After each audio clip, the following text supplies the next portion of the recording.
Hello everyone, and welcome to the Morrowind Book Club. Today, we're going to be looking at Legions of the Dead, and this book intrigues me because it has no value to it.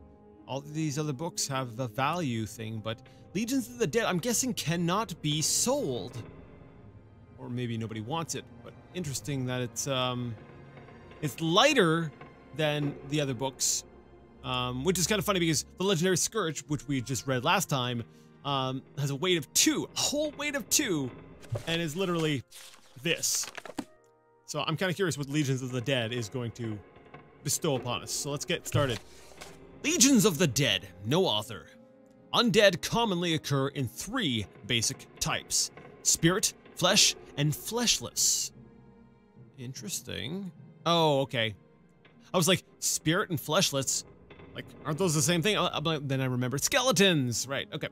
Spirit revenants, like the ancestor ghost, wraith, and dwarven ghost, can only be harmed by weapons that are enchanted or made of refined substances such as silver.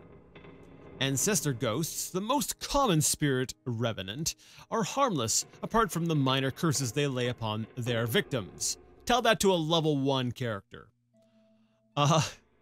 Wraiths are similar to ghosts, but they are capable of inflicting wounds to the careless explorer. Dwarven ghosts are more dangerous still, but they generally appear only in dwarven ruins. Now, actually, wait a second. Have I ever been killed by an ancestor's ghost? I know that they put a status effect.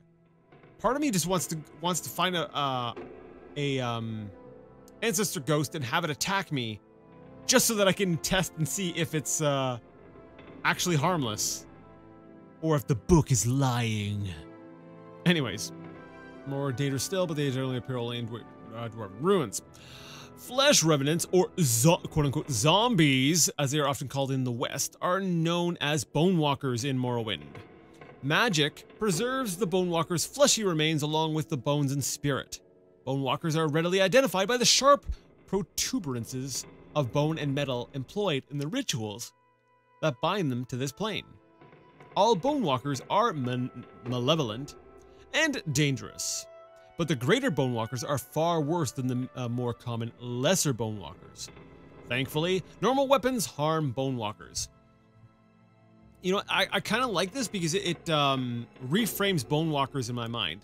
Because now I'm like, oh, I can start seeing, if I look at them as zombies, I'm like, okay, interesting. So, Elder Scrolls zombies are actually pretty formidable, dangerous.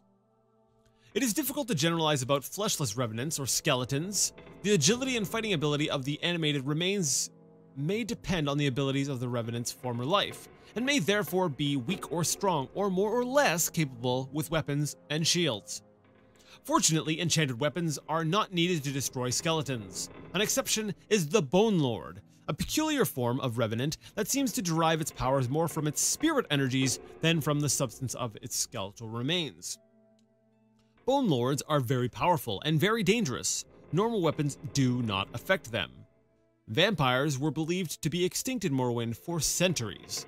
Dunmer culture has a special hatred for vampires, and in earlier times the Ordinators and buoyant armigers hunted them to extinction. In recent years, however, vampires have either begun to sneak into Morrowind, or long-dormant ones have been awakened. Vampires vary in their substance and power according to their age and accumulated lore. Wait.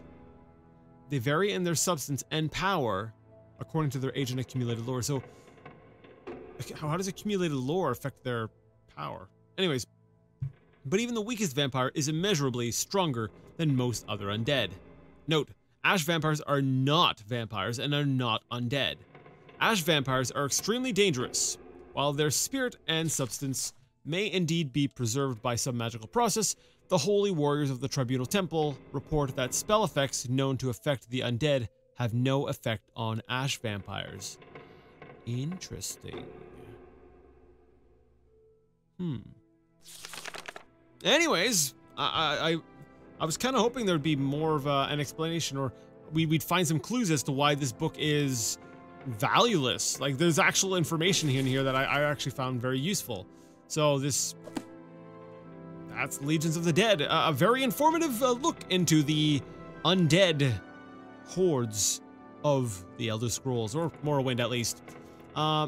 Anyways, that's that. If you liked the video, give it a thumbs up. If you did not, leave it a thumbs down. Either way, until we get together and I mess up my outro again next time, go ahead and leave your comments in the comment section, because you need me to tell you to do that, or else you're not going to do it. I don't even know why I do this at the end. Yo, everybody, you know what's coming up. Until next time, I'd like to ask you all to game on.